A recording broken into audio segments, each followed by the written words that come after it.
Bienvenidos, estimados hermanos y hermanas, a este canal de YouTube llamado Facetas. Mi nombre es Jorge Albarrán Riquelme, soy miembro de la iglesia y mi intención es poder compartir un tema del Evangelio.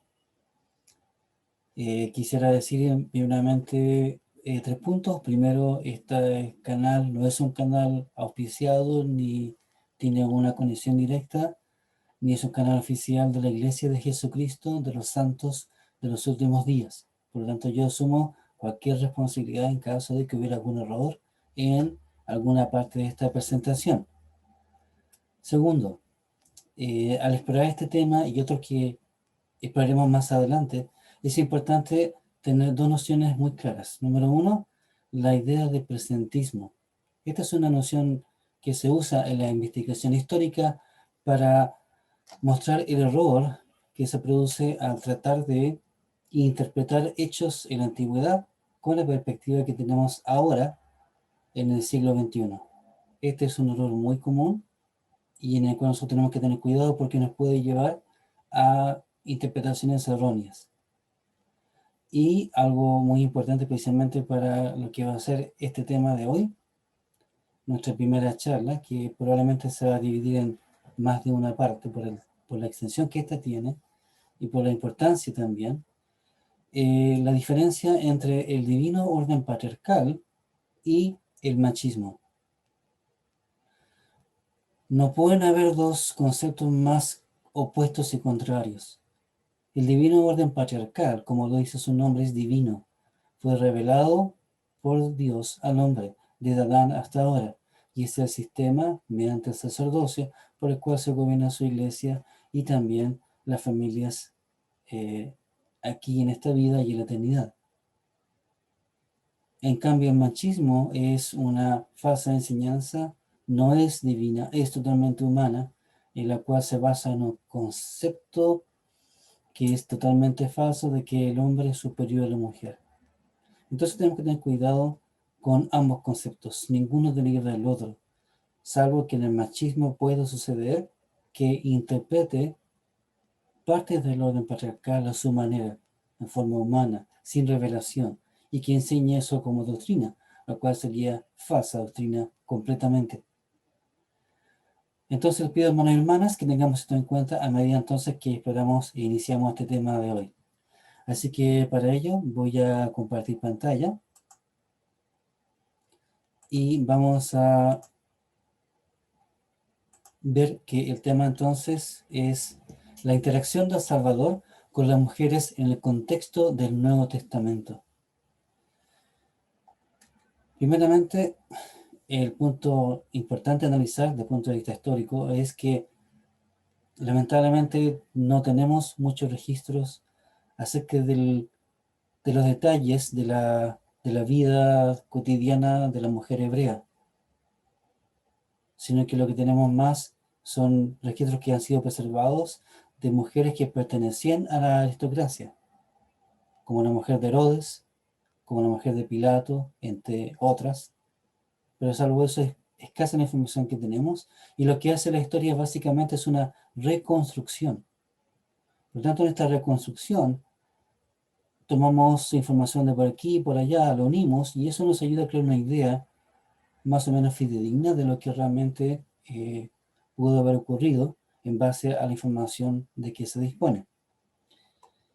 Así que vamos a entrar entonces de inmediato en esta recuperación. Vamos a hacerla a través de ciertos puntos que nos van a dar una idea, uno tras de otro, más preciso de cómo era la vida cotidiana de la mujer hebrea, no de la aristocracia, sino de la mujer hebrea común y corriente, cómo era un poco su vida diaria, bajo qué concepciones estaba ella viviendo. Y comenzamos.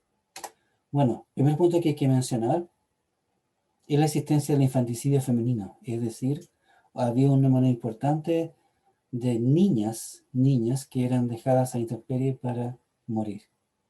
Esto pudo deberse en la antigüedad a diferentes causas, pero una de las quizás es la más probable, es el punto 2.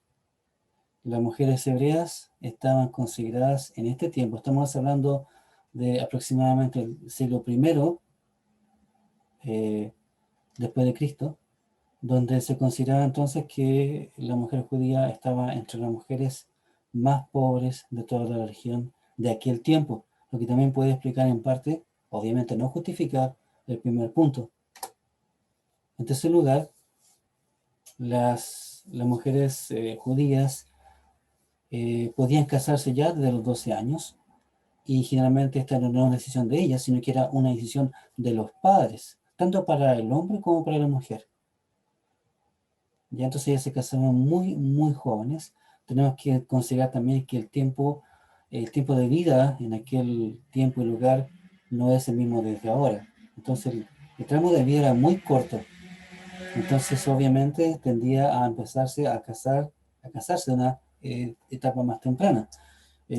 Según los estudios que han habido entonces, las mujeres hebreas tenían en promedio 7 a 8 embarazos, solo para que, en promedio, pudiera llegar entre 3 a 4 hijos que llegaran a la edad adulta. Entonces, uno ya puede empezar a imaginarse cómo sería teniendo un ambiente económico de una pobreza en un grado importante y teniendo que lidiar con una serie de embarazos bajo estas condiciones. Nos ayuda a ver un poco ya lo complicado que era para la mujer judía en el siglo I.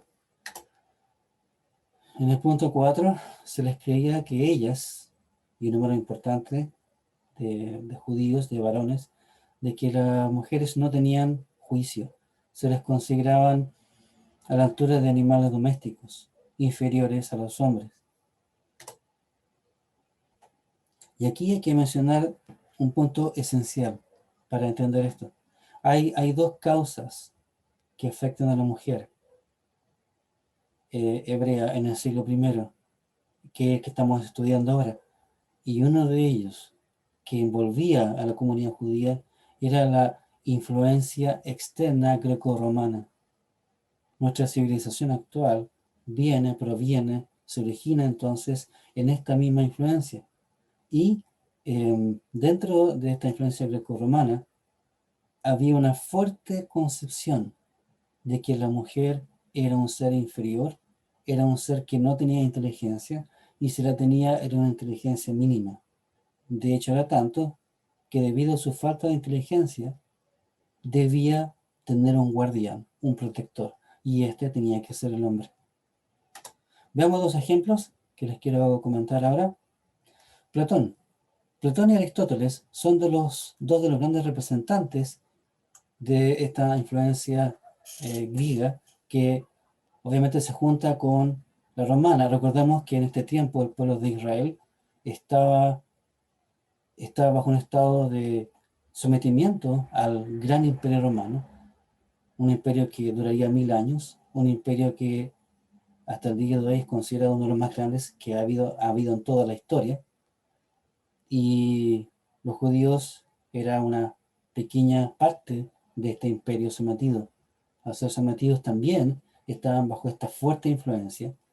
Y, por ejemplo, Platón señaló, las mujeres son defectuosas por naturaleza.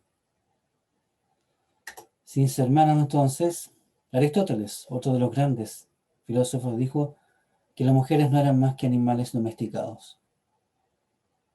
Ahora pensemos que en este tiempo en que El Salvador va a nacer, las mujeres judías estaban sometidas a toda esta influencia externa por parte de la influencia social, política, económica greco-romana, con todas estas enseñanzas distorsionadas sobre la mujer.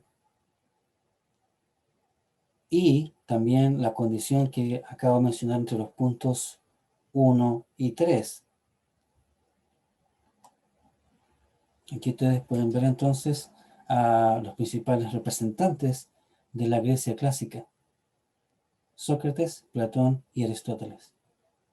O sea, no hay duda que incluso hasta nuestros días, siglo XXI, en nuestra sociedad occidental, tenemos todavía resabios y grandes resabios que están originados en estas enseñanzas de estos filósofos. y que han causado mucho daño en lo que respecta a estos puntos que estamos hablando. Veamos ahora la segunda parte o el segundo ámbito de lo que es esta condición de la mujer hebrea en el siglo I. Vemos ahora la influencia interna. ¿Cómo se manifiesta? A pesar que los judíos adoraban o apreciaban la figura materna en base a grandes figuras de las escrituras, de la Biblia, algunos judíos, sin embargo, decían en sus oraciones: oh Dios, gracias te damos por no haber nacido mujer.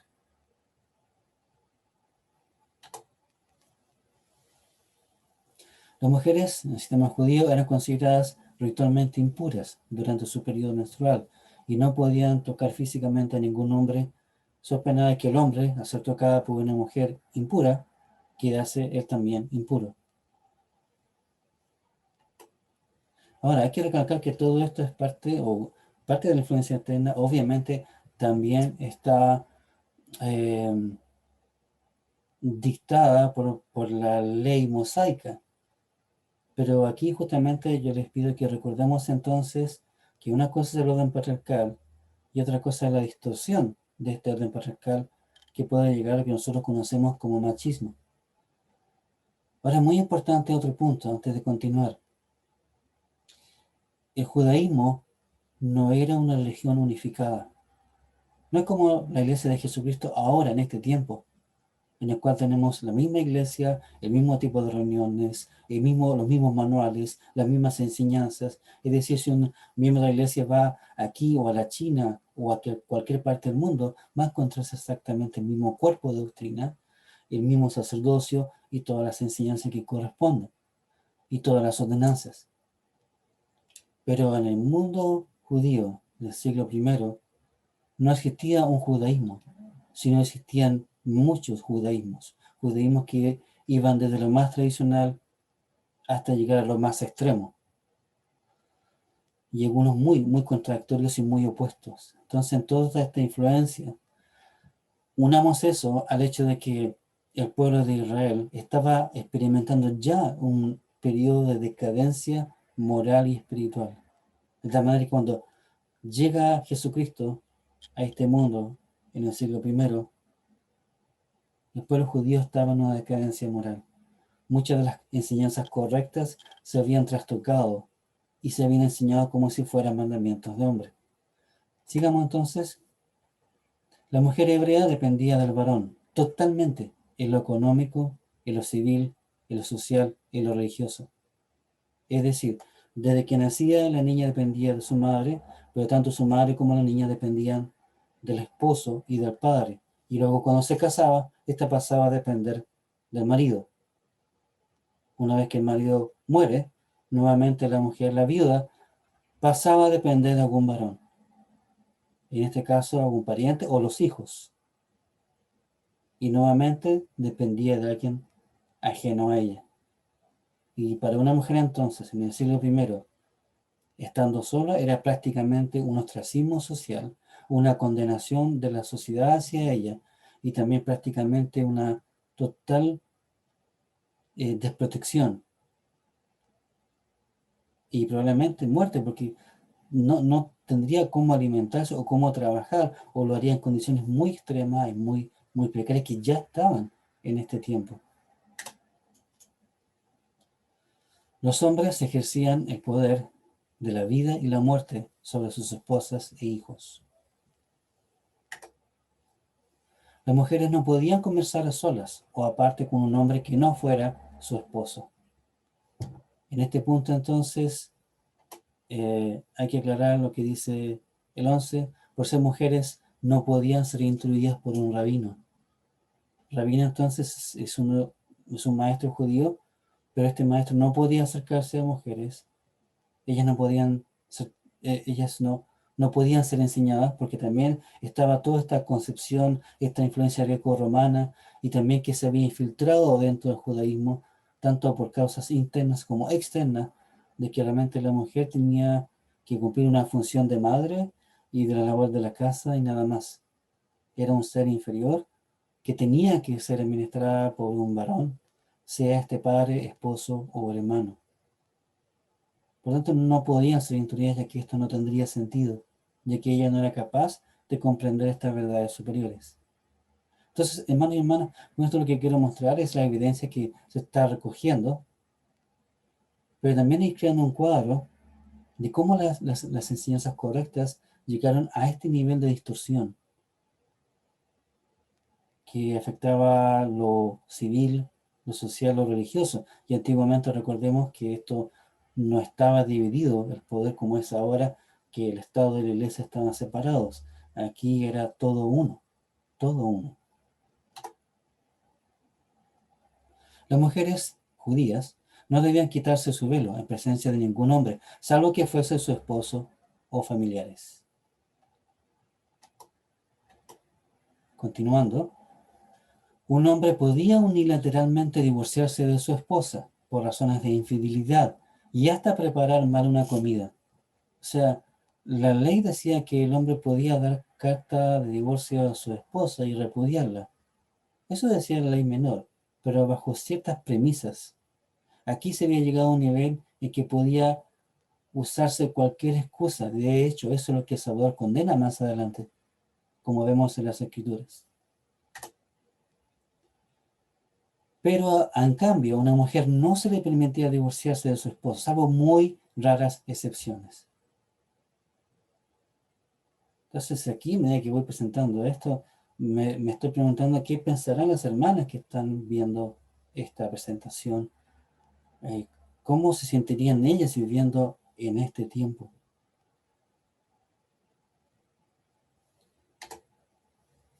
15. Legalmente, las mujeres no eran normalmente aceptadas como testigos en un juicio legal. Por ese motivo, como ustedes pueden darse cuenta de las Escrituras, cuando el Salvador resucita, no le creen. Los varones no le creen. Además que estaba este punto que estoy indicando. Si hubieran sido llevadas a un juicio, no tendría validez legal, a pesar que ellas vieron a Cristo.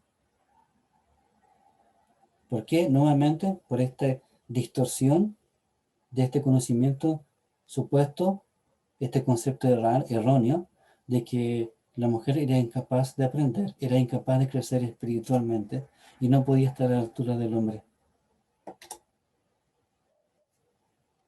Muchas mujeres no tenían voto ni voz en asuntos legales, civiles o financieros.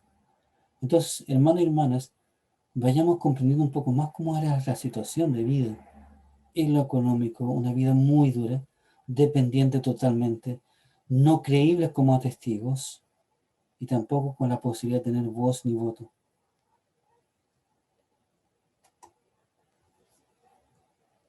En teoría, las mujeres podían heredar bienes y tierras, pero en la práctica los hombres tenían la prioridad, con el esposo teniendo el derecho a usarla y a disfrutar de sus beneficios como le plazca.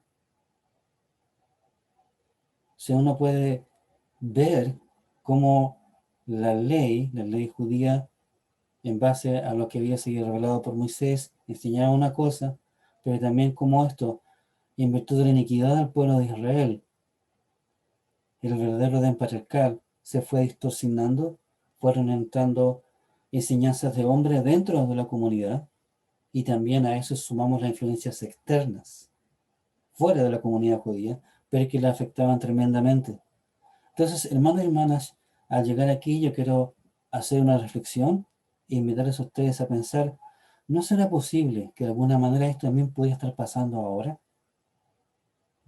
¿No será posible que en ciertos sectores pudiera estarse dando el caso de que varones también pueden estar de alguna manera influenciados por la influencia externa que tenemos en el mundo y también por la influencia interna dentro de algunos de ellos que toman estas cosas correctas y las tergiversan de esta manera?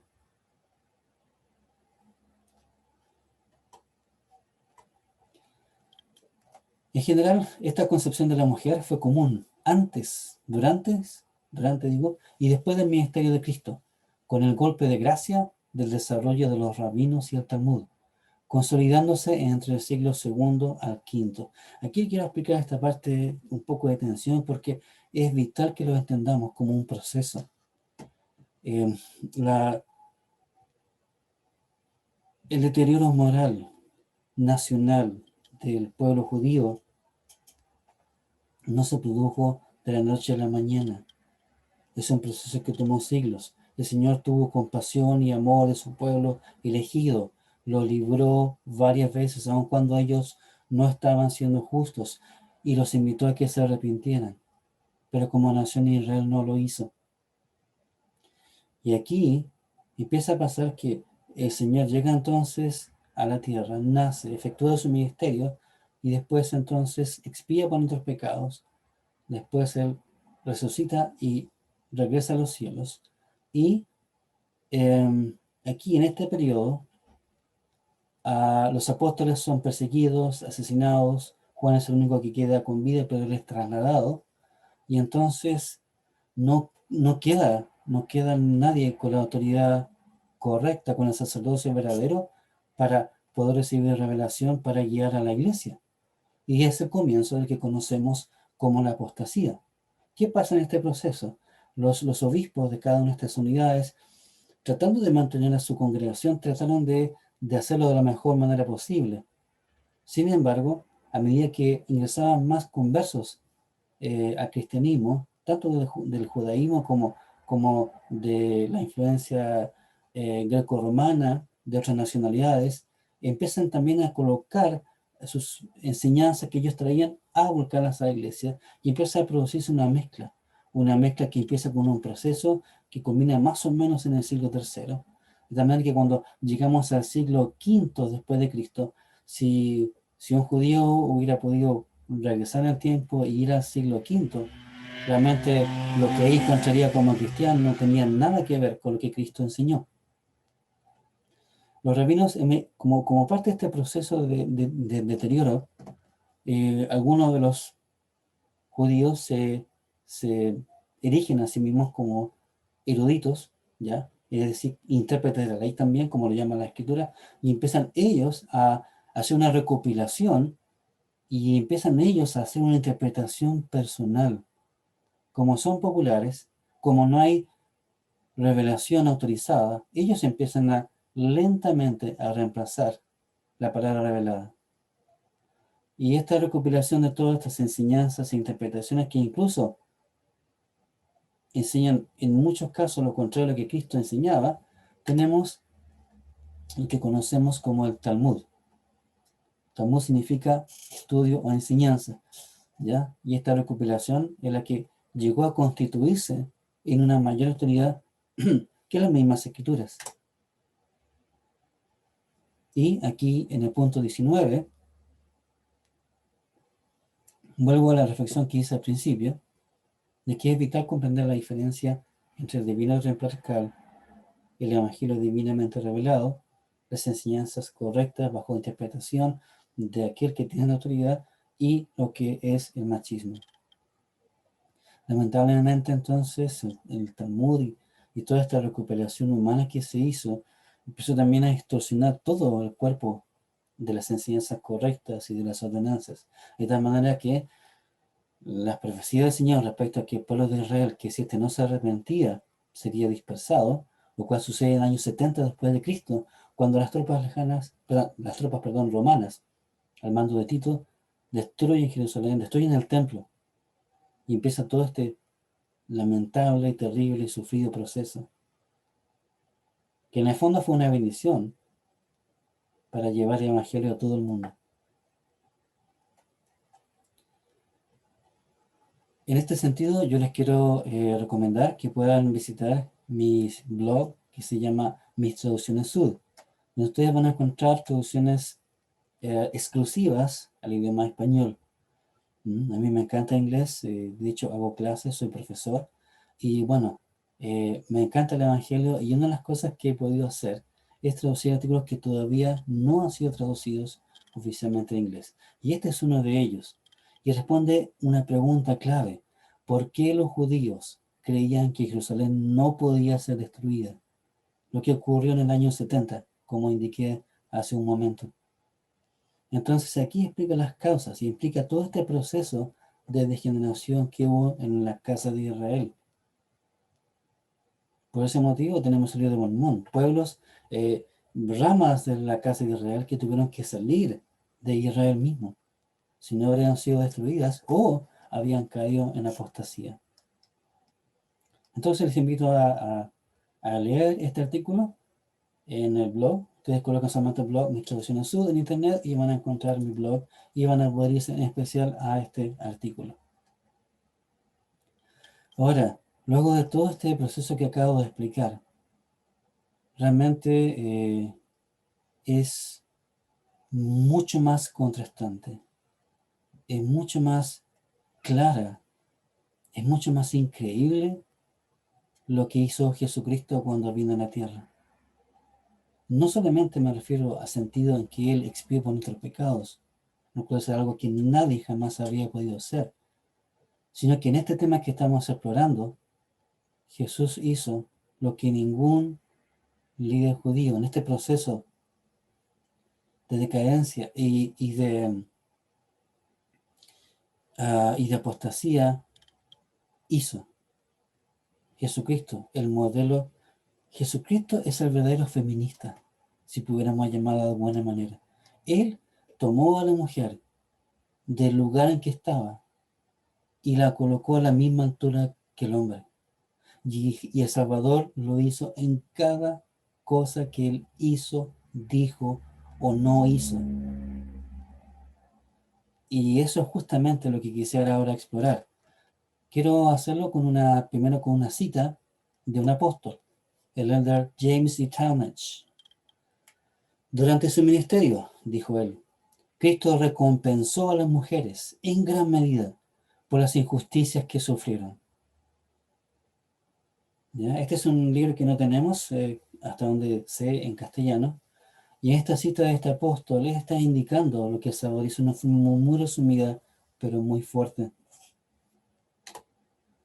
Y en esta segunda parte final de mi presentación, quiero solamente ilustrar un ejemplo. Aquí ustedes pueden ver una representación de lo que sería el comienzo del ministerio de Salvador. Me refiero a una ceremonia social, una ceremonia importante en la cual iba a haber un matrimonio, en la cual había que preparar una fiesta de regocijo con toda la coordinación que ella llevara. Y nosotros vemos que las escrituras es María quien está a cargo. Sin embargo, María se ve atribulada porque un elemento muy importante de repente escaseó. Y sin ese elemento podría realmente tornarse toda esta fiesta de alegría y una vergüenza. Estaba el vino, de repente escasea el vino y no hay cómo atender a los comensales. Lo que podría ser una fiesta de regocijo, de alegría, por este convenio, por este matrimonio, se podría tener una vergüenza para la familia y también para los mismos novios. No sabemos quiénes son los novios, pero lo que sí sabemos es que María está a cargo de esta ceremonia. María desesperada, ¿qué es lo que hace? Acude a su hijo. Y quiero que comparemos cómo le responde Jesús.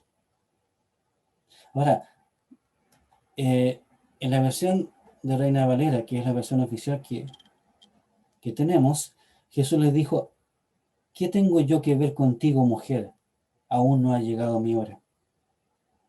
Ahora nosotros, y aquí entramos con el concepto del presentismo, si lo vemos esto con los ojos de personas del siglo XXI, realmente da la impresión que aquí el hijo mayor estaba siendo muy brusco con su madre. ¿Qué tengo yo que ver contigo, mujer? Aún no ha llegado mi hora. Da la impresión como que dijera, como que él la está menospreciando. Y como que está diciendo, ¿para qué tú me estás molestando? Pero felizmente nosotros tenemos revelación adicional. El profeta José Smith fue inspirado a revisar la Biblia y en esta parte él sintió inspirado a hacer el siguiente cambio. Y Jesús le dijo, y ahora estamos viendo entonces la traducción de José Smith o TJS para Juan 2:24 que ustedes pueden ver en la versión de la Biblia que nosotros tenemos. Dice Jesús le dijo, mujer, ¿qué quieres que haga yo por ti?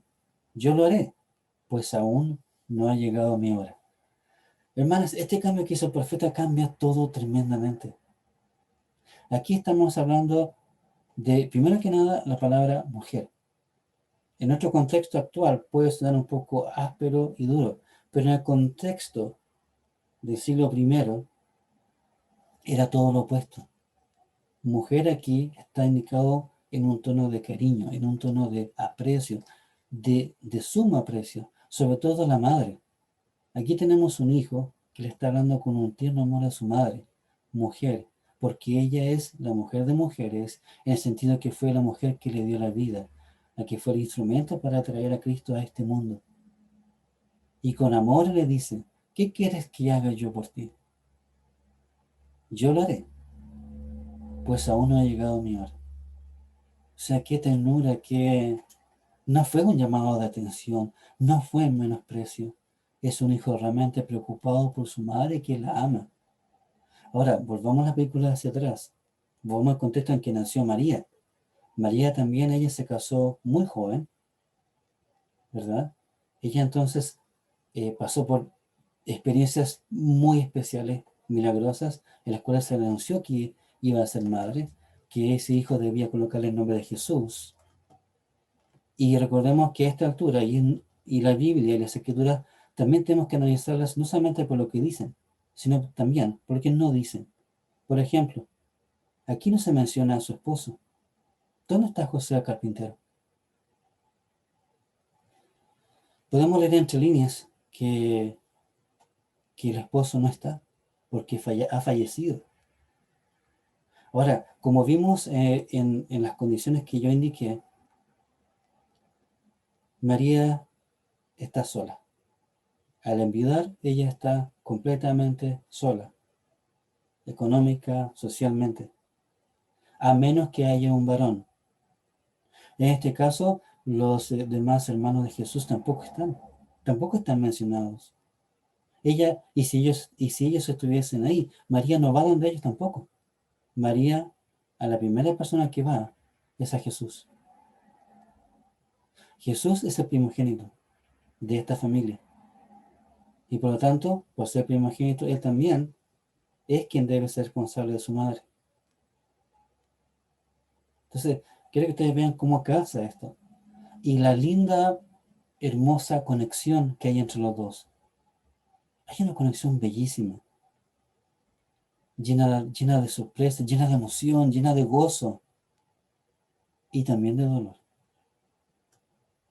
Quiero que se fijen en esta colección de imágenes que estoy mostrando para apreciar la conexión que hay entre madre e hijo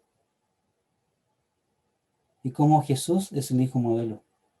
Si ustedes ven aquí a la izquierda, pueden ver la conexión inicial, los sucesos milagrosos antes del nacimiento, de la figura de ese bebé, de quién iba a ser, de los peligros que María tuvo que enfrentar con José. Luego nace Jesús y María todavía no entiende cabalmente quién es Jesús, pero siente que es alguien muy, muy especial.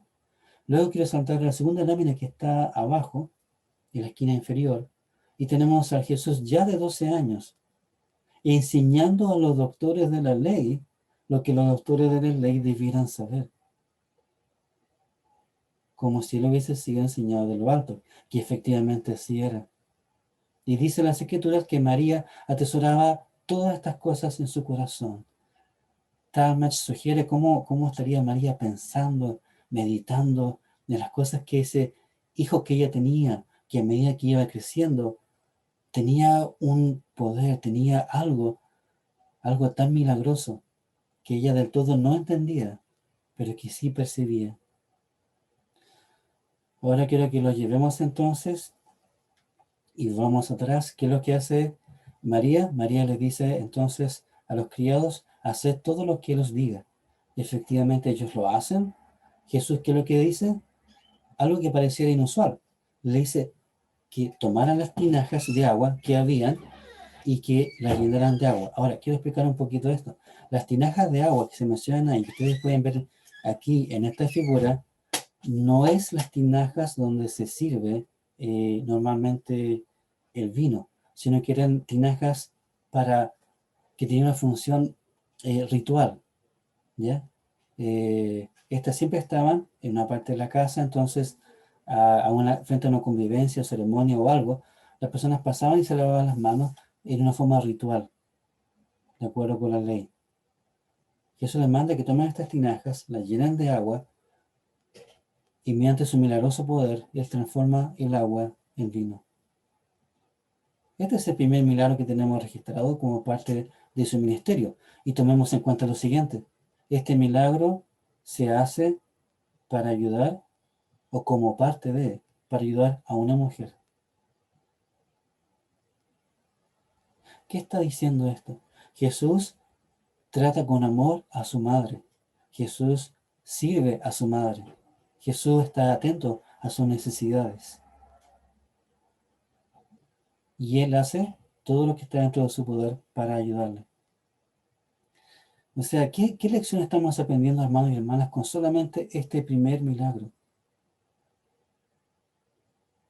Cómo Jesús coloca a la mujer a la altura que ella debe estar.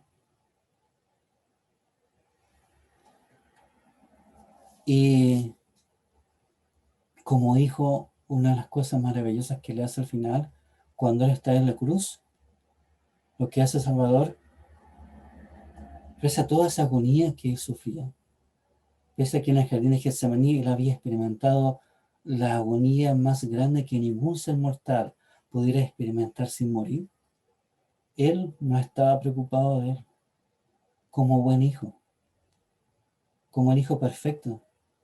Bajo la ley judía, Él estaba preocupado de su madre.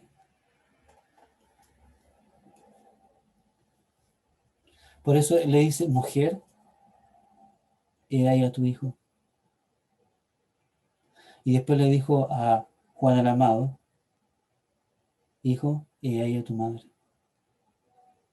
Si uno puede sentir la conexión maravillosa que había entre ellos dos.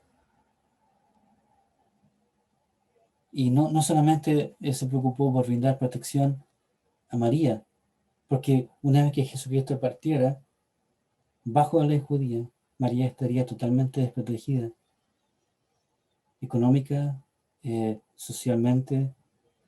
Sin embargo, lo deja a cargo de su amado discípulo. Y no tenemos registro de lo que aconteció después. Sabemos que sí, Él cumplió con el cometido de cuidarla. Y de alguna manera, también eh, hizo que ella también pudiera de alguna manera sentir el apoyo de Juan el Amado, de una manera muy, muy fuerte. Entonces, hermanos y hermanas, esto es lo que quería compartir con ustedes en esta primera sesión. No deja de maravillar el ejemplo perfecto que es Cristo en todo sentido y en todo principio. Y quisiera vincular este principio de la doctrina correcta del orden patriarcal con el Cristo mismo, aquel que dio la ley, cumplió la ley, y no hubo nada que Él no hiciera. Entonces, aquí hay una hermosa y maravillosa historia entre líneas. Y espero entonces que en nuestra próxima segunda parte de esta charla vamos a analizar otros eventos de las Escrituras. Antes de terminar, quisiera decir que cuando uno lee entre líneas los milagros de Cristo y el trato de que Él tuvo con las mujeres en el contexto histórico en que Él vivió, no deja de llamar la atención el trato doblemente especial que Él tuvo con las viudas. La viuda de Naín, por ejemplo, Él ve el dolor de ella y uno puede pensar si como hijo Él también no habría visto el dolor de su madre o el dolor que su madre iba a tener en un futuro. La cosa es que Él con amor levanta a su hijo de la muerte. El hijo que se reúne con la madre. El poder de Cristo y entre ese vínculo eterno. Qué hermoso. Y espero entonces explorar en la segunda parte de esta charla estos ejemplos ahora no solamente con su madre, sino con otras mujeres con las cuales Cristo no está relacionado como familia. ¿Cómo Él las toma? ¿Qué es lo que Él dice? ¿Qué es lo que Él hace? Lo que hace en público. ¿Qué es lo que enseña con cada cosa? Y cómo Cristo, con amor, con una lealtad, con un respeto, coloca a la mujer donde debe estar. Él es el ejemplo perfecto, hermanos, de cómo nosotros debemos ser como sacerdotes. Y bueno, les dejo esta invitación y les doy ya muchas gracias por su atención. Y comparto esto en el nombre de Jesucristo. Amén.